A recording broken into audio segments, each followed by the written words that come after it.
Hi everyone, welcome back to the Pixelanet channel, and this is Mr. Black and White S. Bhaskar welcoming you all once again for this special episode. There were a lot of questions from so many people as to whether we should reside in an apartment or whether we should go for an independent house, or there were some people who were confused to shift from an apartment to an independent house, and people who have already purchased independent house, they were confused to whether to invest in another house or an apartment. So these were all some of the confusions that people came with, and this episode is launched by considering those people who are having a dilemma about where to invest and how to invest and how to withdraw from something.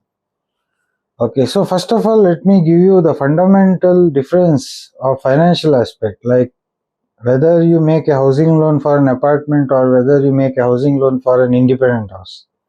The value of independent house is always greater than an apartment. Okay, this is for all the future investors also. So me myself, from my childhood, I grew up in a very independent house, my granny's house and my dad's house. So there was nothing like our neighbors were very close. Okay, means in terms of locality, they were not so stuck like jam packed like in an apartment. There was a lot of social distance and there was a lot of privacy, and the limit of freedom was very high in independent house. Okay, so first let me tell you the pros and cons of staying in an independent house.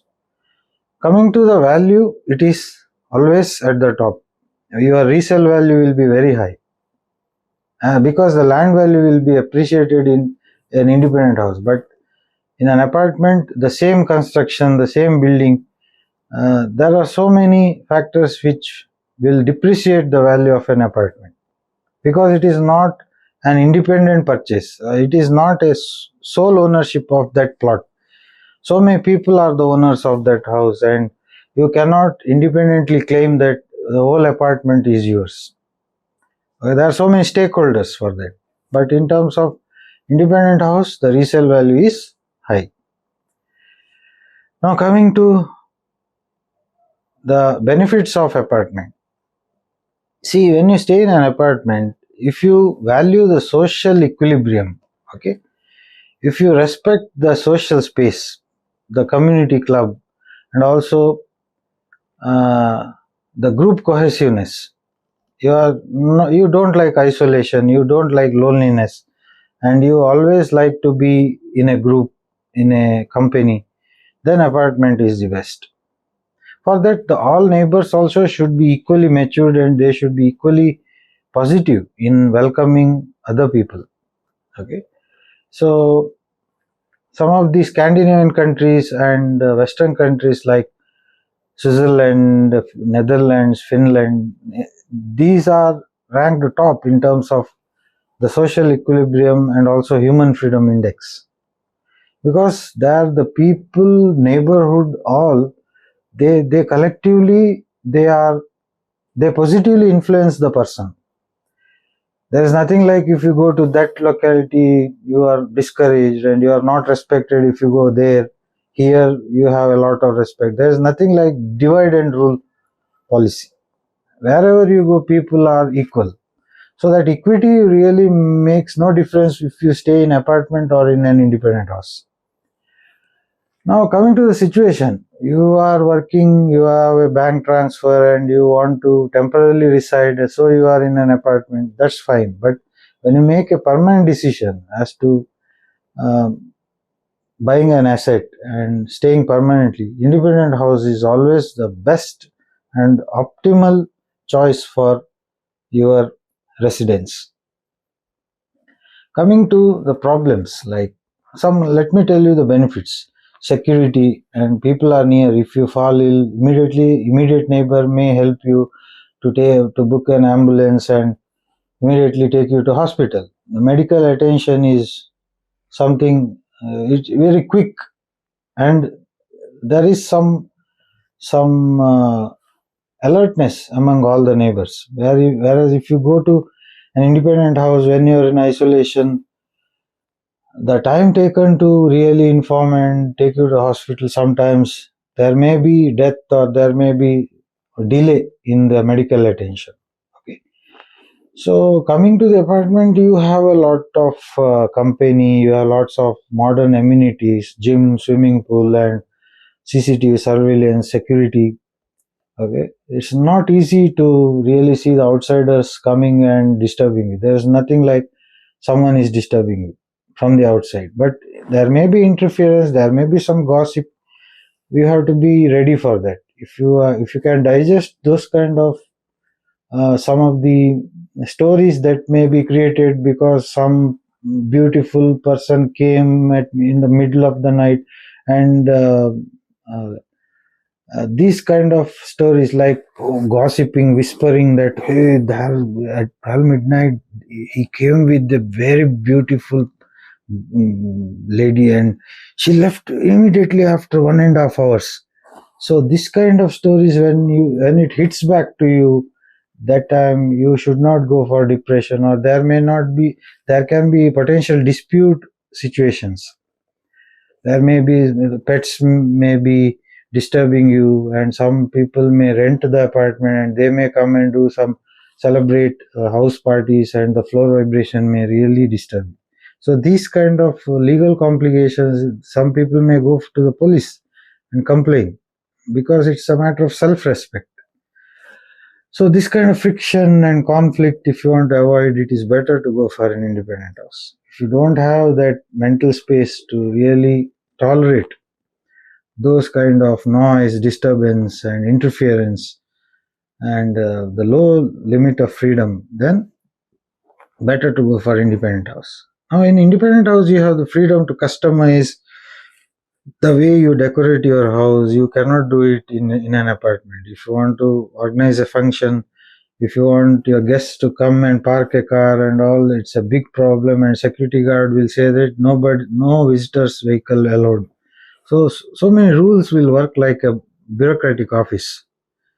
So apartment, in another sense, it's another version of bureaucracy, another version of office or official space. Like you work in office, you breathe in an apartment. Okay. So the space of freedom and the autonomy and the flexibility in maintenance and renovating, everything is good in an independent house. Okay, the terrace, and when guests arrive, you don't have any problem of answering or justifying something to the apartment authorities or the society. Okay, so this is a fundamental difference between an independent house and an apartment. So please consider these two important factors. Let me make it very simple, clear, and short.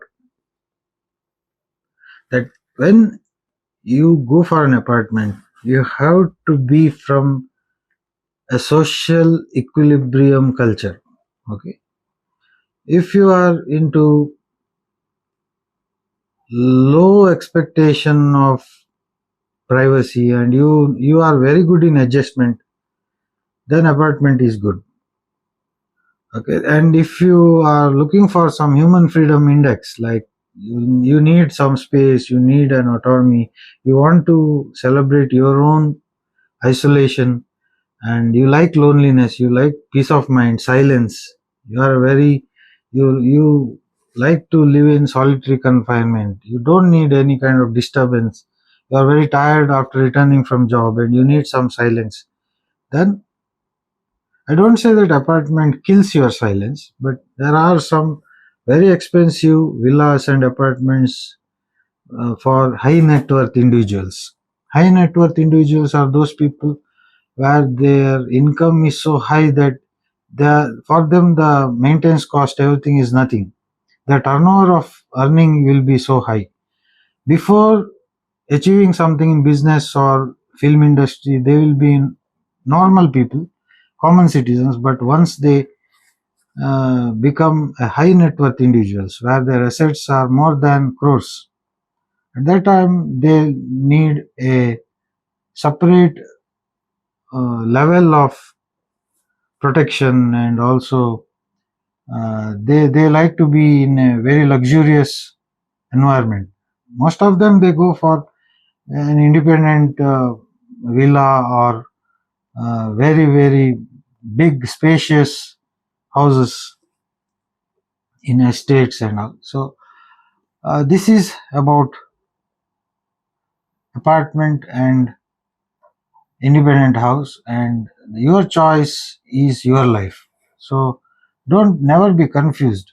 If you look into a lot of social identity, and also if you like to socialize and you are a socialite, okay, then it is better to be in a group or in a commune where most of the neighbors are very close to you, and uh, you never be bored because of the neighbors. Then apartment is fine. Okay, and if you like to be with a better private space, and you like to be protected with a non-disclosure attitude, like whatever happens in the house, it should not be known to the neighbors, and it is the question of your reputation, and you need a partition between your private space and the public space. Then independent house is the best, but you may not be in that capacity to really live in that space. In the future, you can definitely plan properly, and this is my conclusion, and I like to sign off and see you in the next episode. Till then, take care. Bye.